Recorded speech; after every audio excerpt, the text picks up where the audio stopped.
Hello, everyone. Welcome to the very daunting lecture on aesthetics. My name is Dr. Merrill, and this is going to be very cumbersome and very complex. So I've been trying to figure out a way to kind of integrate it as best as possible. And as much as I want to get to the history of aesthetics, what has been said on the subject, I think we have a lot of ground we have to cover first. So, okay, so what this course offers is um, a discussion on the major thinkers' ideas of aesthetics. And while it's mostly philosophers, I did also include some scientists, theologians, psychologists, and even economists. So it's very broad and all inclusive Western canonical kind of like disambiguation of what aesthetics is. We're going to have to survey the meanings of aesthetics, beauty, and art because contrary, okay, so we're going to discuss these and we're going to discuss them in accordance with other terms such as taste, and that's the subjective aspect of what pleases according to the subject's metaphysical, epistemological, and ethical predispositions. And we're also going to have to discuss these terms in accordance with taste and the proper discernments of judgments made about uh, given objects as a means of structuring, of structure and order for judgments. And this would be classifications, categories, and even sometimes something as practical as taste, all um, which are all products of reason. So there is an aspect to aesthetics where reason plays a predominant role in understanding, differentiating, and obtaining beauty. So in this discussion or dialogue or dialectic or whatever you'd like to call this series, um, we're also going to, in a sense, look at why beauty has been abandoned, and you'll actually see this in our lecture series. And there's a bit of a peculiarity here in that it seems like the more explicit aesthetics has become academically, the less important it has become culturally. And we'll kind of explain some of this stuff as we go. Um, we also need to demonstrate the experiential, psychological, and spiritual need for aesthetics to life. And that's why this is such an issue, why the abandonment is a problem. Um, and perhaps, we'll learn something here as we go over this about nature, mostly human nature, or how human existence relates to the nature of existence. And some of these, not necessarily philosophical, but um, metaphysical kinds of abstract ideas are best asked in the proper format, the venue that vehicles within aesthetics only can. So, I have some concerns, and rather, I try to concretize these into questions for all of you, the viewers, in this course, and that is simply what rivets you, what catches your eye and sets your imagination on fire, what makes you stop and think, meaning what makes you enjoy like a freeze frame of life. what makes this all worthwhile and fuels ideas, possibilities, and human achievement for and from your own personal creativity. And most importantly, and in the sense most generically, what is beauty? What is beautiful? So just keep these in mind, write them down, kind of think about it, and in the comment section, you're always welcome to let me know what you think. I can always adjust or add another lecture addressing some of these issues, or I can just type you back, whichever it seems like it merits. So we're going to have to reflect a little bit on these abstract questions, but we're going to have to retort with these more particular questions. So I'm answering some questions by asking questions. Um,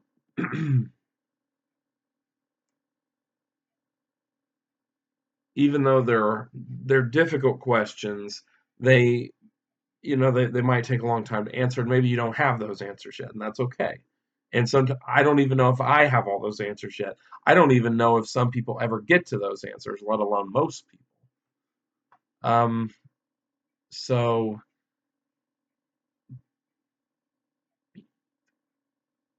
you know, okay. So I'll go ahead and let's just ask a few. I'll throw in some particular types of aesthetical vehicles into the questions, and maybe that can help you answer these questions. So, is it the Kaufman House designed by architect Frank Lloyd Wright? Or is it, a turbulent sculpture like that of Laocoon and his Sons by Athenodorus, Hagisandros, and Polydorus of Rhodes? Perhaps it's just, perhaps it's a musical symphony performing live, Vivaldi's Four Seasons. And that is what ignites and kindles, these metaphysical astonishments of existence in your psyche or being. Maybe it's something as extravagant as the Sistine Chapel, painted by Michelangelo, or something as simple as painterly colors, applied to a formalist composition like by Mark Rothko.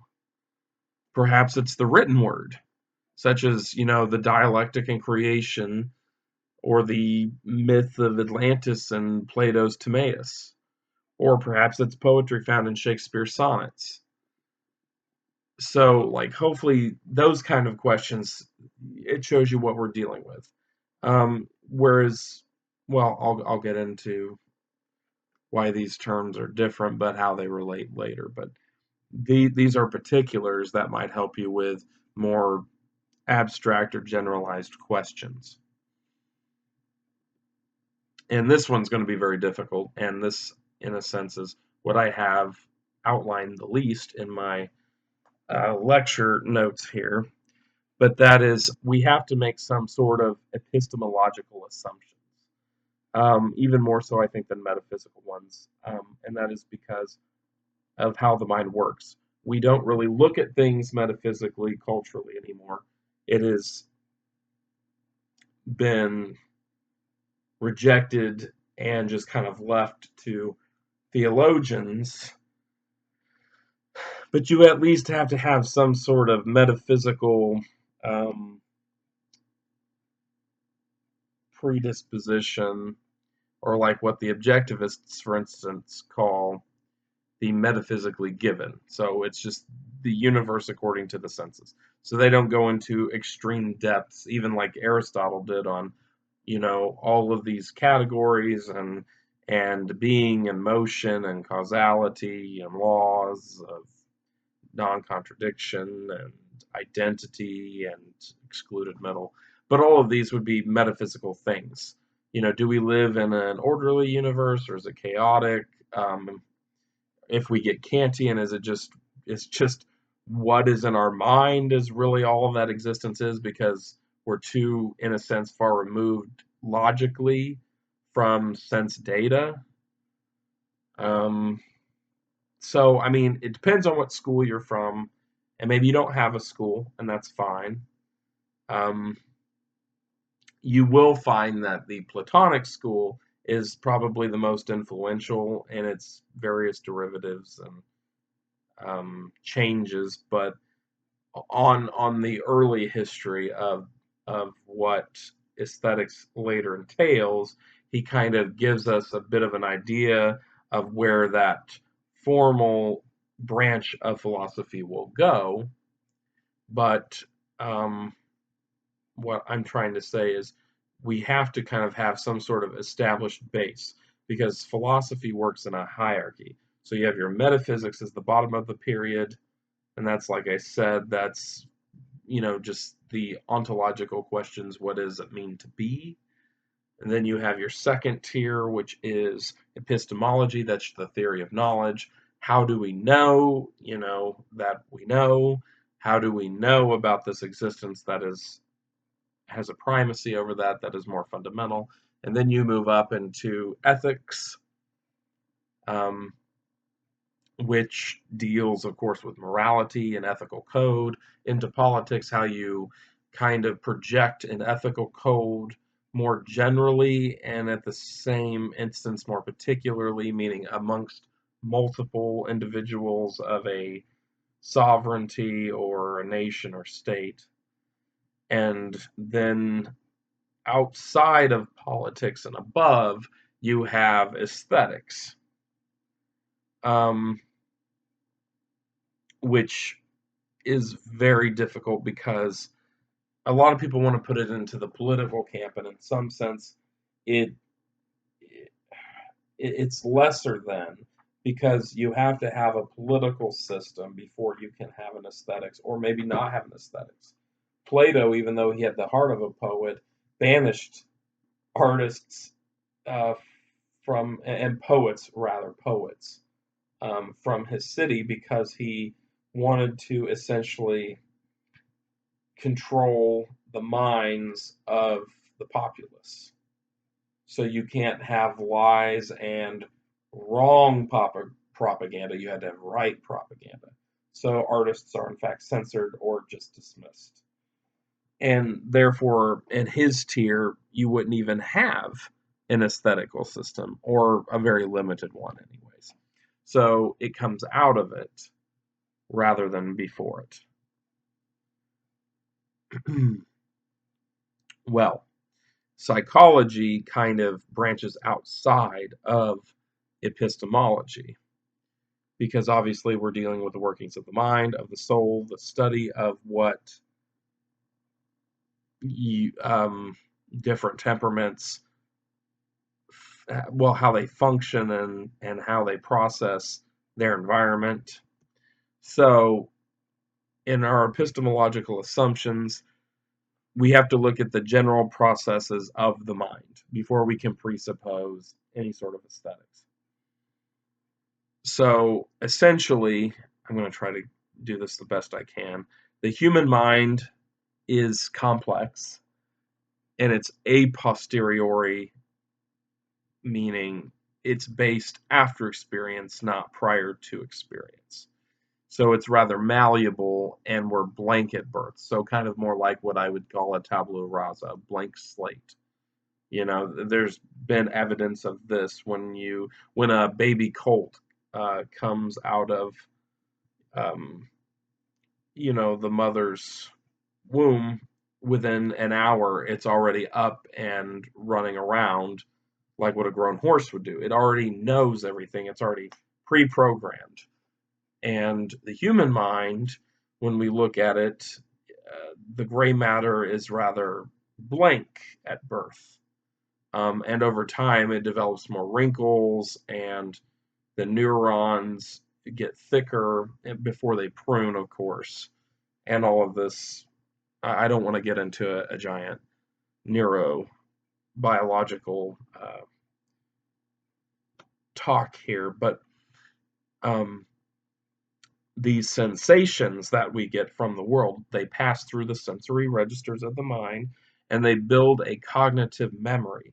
Memory, of course, is stored and it is subconsciously as well as unconsciously accessed by the particular temperament. Nurture has a lot to do with it, more than biology. And then these memories and the categories of the understanding, and it's not to be confused with Kantian categories. Similar, but it's not the same thing. It's not as limiting. We're not talking about Aristotelian categories of the Platonic forms, and that's all that really matters and is verifiable to existence. No, I believe in direct perception, and that's what we're going to talk about here. So these memories and the categories of the understanding are condensed and they're monetized through a thought-based currency, as an analogy here, which can be conceptually measured, logically collaged, and condensed. So this is similar to the objectivist epistemology theory, which is differentiation and integration in a hierarchy of concepts. This works very similarly here. And simply put, so the perceptual datum is translated into the memory banks, and then the memory is logically processed into impressions and events. These are different. So impressions fall more under sort of beatific kinds of judgments, and then the events fall usually more so under the practical types of or ethical judgments. So the latter is the conceptually condensed and subjective palette, which is based in this logically deductive impression. So this is maybe where it gets a little bit more complicated, but when we look at the process of the mind in accordance to judgments, you have the cultivated and experienced mind now, and it is able to discern logical judgments, meaning it's able to understand how it's processing these judgments. Okay, so this includes, your visual, auditorial, tactile, tasteful, and conceptual judgments.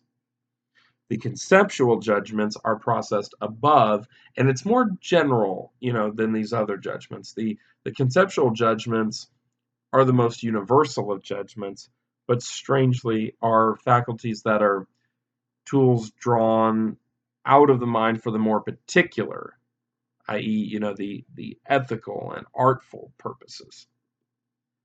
The lesser and more superfluous tier of judgments, e.g., we're talking about the visual and the auditorial ones here. Their particular impressions or preferences in these spectrums of disgust to relief. Okay, so it's what we desire the most to what we desire the least. And they are judgments that guide any given subject's temperament to particular tastes or strategies, expediencies, tactics, that lead the subject closer, in a sense, to beauty. Beauty, I'm using very broadly here, as a fulfillment of whatever kind of achievement or idea that this subject would want to attain. And then when we look at taste and judgment, not tasteful now, not talking about what food tastes like, but taste in the sense of a preference. So, okay, so these latter judgments of beauty, they can assist the subject's preferences, taste, towards the most salient things, e.g., furnished home, the most compatible and beautiful spouse, care of the body, clothing of the body, and a developed and quasi-consistent oeuvre of musical, creative, narrative choices based on their temperament.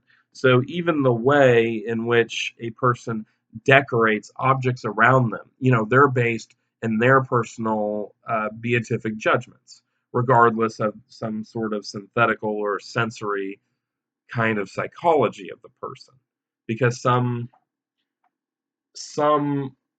personalities are more prone at one extreme to sensual gratification, whereas other personalities are more synthetical, meaning they absorb and they're more big picture kind of people, not living in the moment, but stepping back and maybe feel more removed from their body, but they're better at seeing patterns and including social and historical cultural patterns. So, I mean, obviously, both can attribute a lot culturally to um, particular art forms that can be purchased or appropriated from by anybody else in the society to fulfill their personal beatific visions. I really like this designer's table. I really like this graphic design poster. And then they're able to, these other people are able to take that and build up their own vision of what they want their life to really look like, whatever reflects their personality or their interests or their desires, maybe even based on their deficiencies. Like I wish I was more like I wish I was more like James Bond, but I'm the exact opposite. So I've always loved James Bond, and I'm obsessed with that.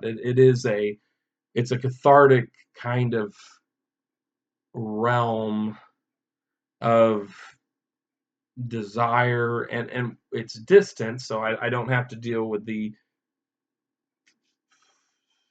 over bombardment of sensation outside of the motion picture or outside of Ian Fleming's book, but I'm able to refuel my consciousness, as the objectivists put it, based in this work of art.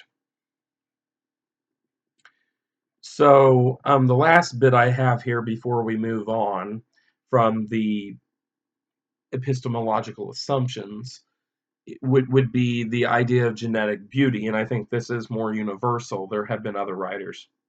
Darwin had mentioned some stuff about beauty, as well as the two recent Ellen Dissanayake and Dennis Dutton, the late Dennis Dutton, who wrote a great book, The Art Instinct. And in any way, let me, I'll read my note on this. So I would suppose, the majority of all of you watching find natural beauty, of a landscape, even maybe the human form. But let's just stick with the landscape. I'd say that you probably find it breathtaking or inducing of contemplation.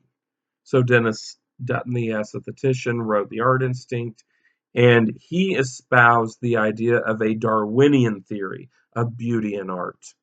So, like a landscape is universally beautiful to humans because of the origin of our species, in which we are part of and psychologically adapted to nature.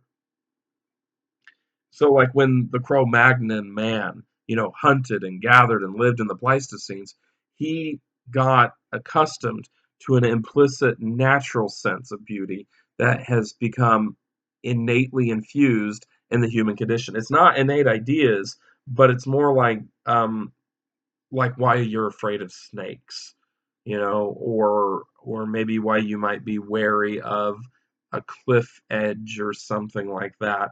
And it's because we're trained by fears of our ancestors, and it's in a sense genetically brought down to protect us as we continue to evolve and promulgate our species. Well, beauty would in a sense fall under that. We all want to sit around and stare at a fire. There's just something so innately comforting about that. Well, it was to the Cro-Magnon whenever he was sitting in his cave talking to family and grunts and groans around a fire, So it's natural, and it's stuck with us outside of our intellectual development as a species. And our desires, I guess I should go back to that and talk a little bit about this, because desires would still fall under some sort of epistemological assumption as well. So, like, we have the desire to fulfill, our own human lives. We want to create and procreate. We want to expand our knowledge and skills as we create a better, more meaningful world. And this is because it's not only our nature, but it is the intellectuality of being a human, where we want to discover. Aristotle said, all men desire to know. This is how he opens the metaphysics. All men desire to know, and we know this because of the delight that we partake in the pleasure of our senses. And that this couldn't lead to a more beautiful, understanding of what beauty is. So, how are we going to achieve this in the given time that we have?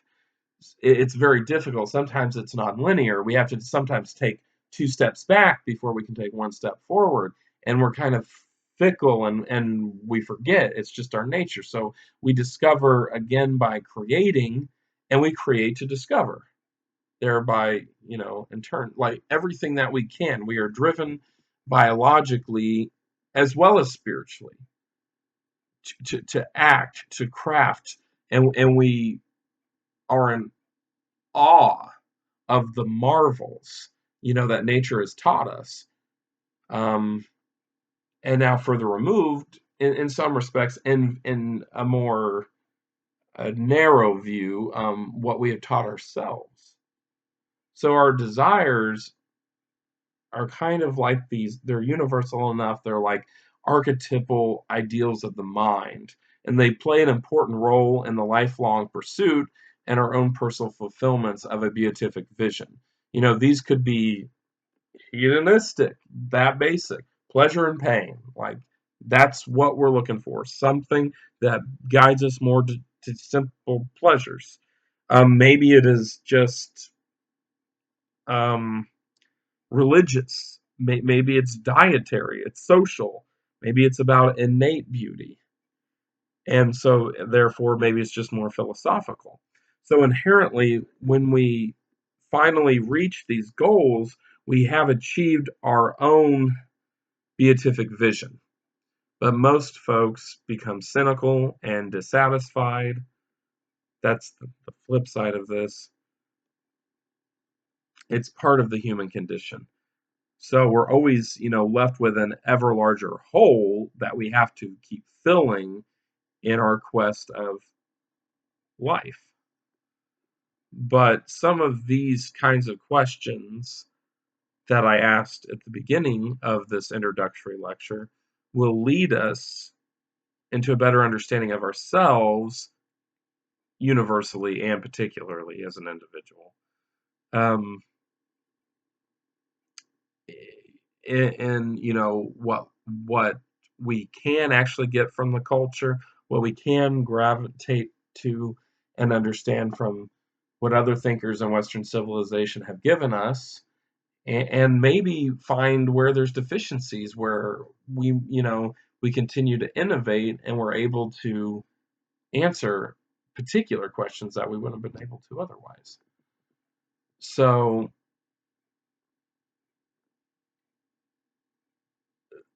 that kind of, I hope, gives you a taste of like what we need to cover in this lecture. And it's very difficult, but it can be done. Um, and this should be my area of expertise, but in some sense it's what I know the least about. But that's the beauty of it. I want to keep coming back, and I keep reading other ideas. I go to a museum, sometimes just walking down an alleyway, that there's this weird play and kind of tension or conflict between beauty and ugliness going down a back alley somewhere. But it makes the deficiencies can make things of a positive nature that we're trying to figure out, of beauty, more attainable. Beauty can be found in anything.